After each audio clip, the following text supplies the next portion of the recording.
भादवे की चौथ की व्रत कथा लेकर आई हूँ, तो प्रेम से बोलिए चौथ माता जी की जय हो। दोस्तों, एक समय की बात है। एक गांव में एक साहूकार के बेटा बहू थे। बेटा व साहूकार दोनों कुछ नहीं कमाते थे। बड़े बूढ़ों का धन था, उससे काम चलाते। जब भी बहू बाहर कचरा डालने जाती तो पड़ोसन उससे पूछती, बहू आज खाने में क्या खाकर आई है? तो वह कहती, वही ठंडी बासी रोटी खाकर आई हूँ। एक दिन यह बात साहूकार के बेटे ने सुन ली।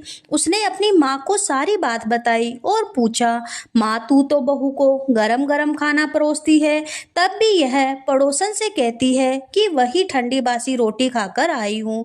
तब उसकी माता बोली, बेटा मैं तो चारों थालियां बराबर गरम गरम खाने की परोसती हूँ। यदि तुझे मुझ पर विश्वास नहीं हो तो अपनी आंखों से देख लेना। तब दूसरे दिन बेटे ने तबीयत खराब होने का बहाना बनाया और चद्दर ओढ़कर लेट गया।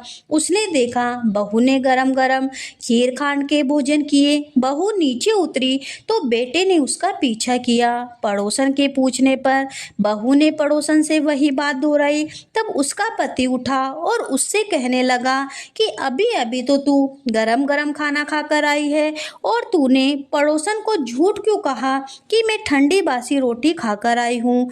तब उसकी विद्वान पत्नी ने कहा, यह न तो आपकी कमाई हुई रोटी है, न आपके पिताजी की कमाई हुई है। यदि इस तरह बैठे बैठे धन को खर्च किया जाएगा तो कुएं की पानी की तरह एक दिन पूरा समाप्त हो जाएगा। तब उसका पति विदेश कमाने के लिए गया। पीछे से उसकी पत्नी 12 महीने की चौथ का व्रत करती। उसको परदेश में रहते हुए 12 वर्ष बीत गए।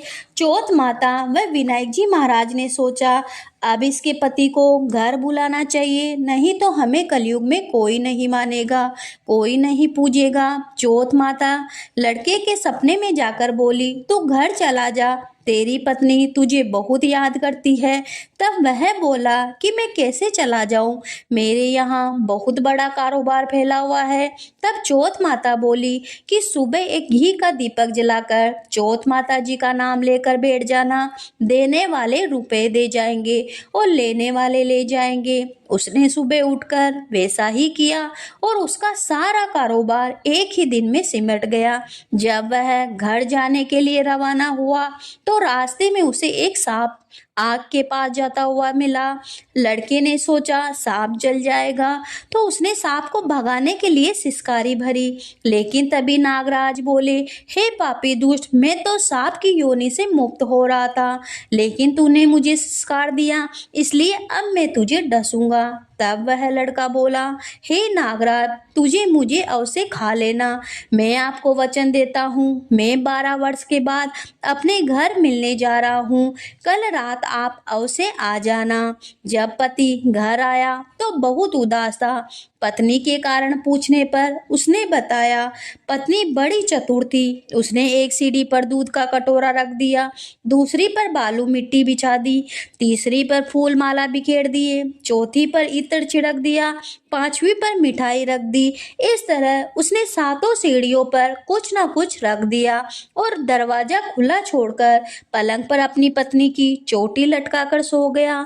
सांप आया, सबसे पहले उसने दूध पिया तो बोला, साहूकार के बेटे, तूने सुख तो बहुत दिया, पर वचन का बंदा हूँ, इसलिए तुझे डसूंगा उसे। सातों सीढ़ियों पर उसने ऐसा ही कहा। जैसे ही वो उसको डसने लगा, चौथ माता और विनायक जी ढाल पर तलवार बन गए और उसे सांप के 4 टुकड़े कर दिए। पूंछ का एक टुकड़ा लकड़ी की जूती में जाकर गिरा। रिपीट, पूंछ की एक टुकड़ा लड़के की जूती में जाकर गिरा। सांप ने सोचा कि जब यह जूता पहनेगा तब डसूंगा। तभी वहां बहुत सारी चींटियां आ गई। उसने कहा, यह स्त्री हमें रोज शक्कर आटा खिलाती है, इसलिए इसकी रक्षा करनी चाहिए। चींटियों ने उस पर हमला कर दिया और उसकी पूंछ को पोली कर दी।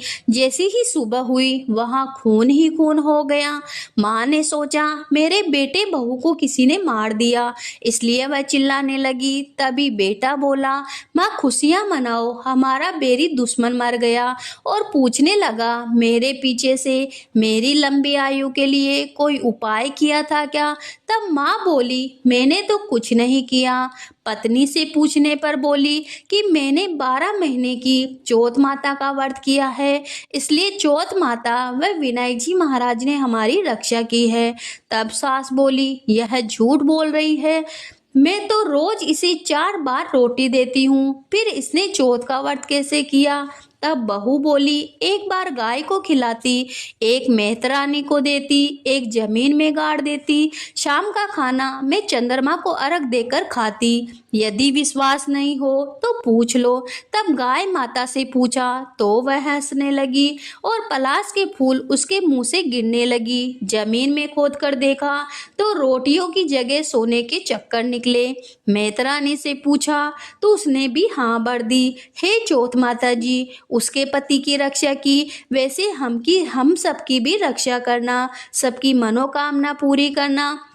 कहानी सुनने वाले, हुकारा भरने वाले सभी पे अपना आशीर्वाद बनाए रखना। तो प्रेम से बोलो, विनायक जी महाराज और चौथ माता जी की जय हो।